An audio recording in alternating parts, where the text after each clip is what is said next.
Saudara, bisnis multi level marketing atau penjualan langsung marak kembali di tengah pandemi. Tak sedikit orang yang mencari pendapatan tambahan dari bisnis ini, tapi ternyata tak mudah menjalaninya. Nah, kami akan berbincang langsung dengan perencana keuangan Mitra Rencana Edukasi, Mike Rini Sutikno. Mbak Mike, selamat pagi. Nah, ini kita bahas MLM dulu, Mbak. Dasarnya dulu, MLM sama kalau yang jualan biasa tuh apa sih bedanya?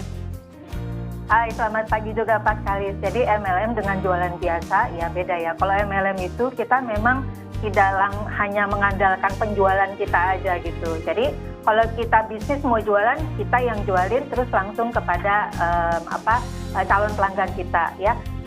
Itu yang namanya kalau kita hanya fokus pada jualannya saja. Sementara kalau bisnis MLM ya, kita tidak hanya mengandalkan jualannya kita saja, tetapi kita juga bisa mengajak orang lain menjadi anggota grup kita, ya istilahnya downline, sehingga kita penjualan atau omset kita jadi semakin besar karena grup downline kita juga semakin besar gitu.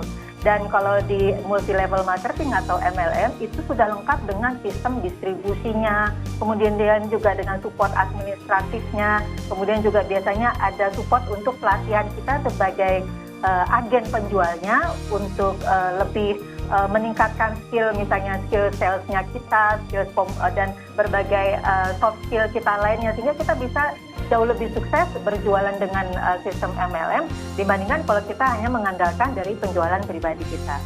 Ada untuk cari cuannya dari penjualan, ada dapat juga dari bawahnya atau downline-nya tadi istilahnya ya Mbak. Nah, gimana caranya supaya dua-duanya bisa maksimal nih, dapat untung dari jualan tapi dari downline juga?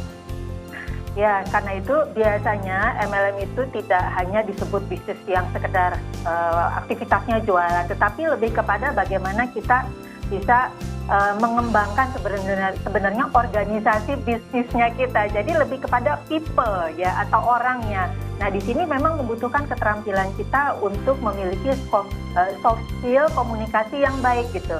Nah, dengan demikian, ketika kita mau sukses menjadi sukses di bisnis multi level marketing, memang kita harus lebih banyak melakukan rekrutmen, sehingga rekrutmen ini artinya kita mesti memang berkomunikasi dengan orang karena kita akan merekrut dia, kita akan mengajari dia bagaimana caranya bisa mengembangkan bisnisnya juga. Jadi cara kita di MLM mengembangkan bisnis adalah dengan mengajak orang lain untuk juga ikut join kepada bisnis yang sama, sehingga omset kita bisa jauh lebih banyak. Nah, karena itu memang di sini bukan hanya kita yang sukses, kita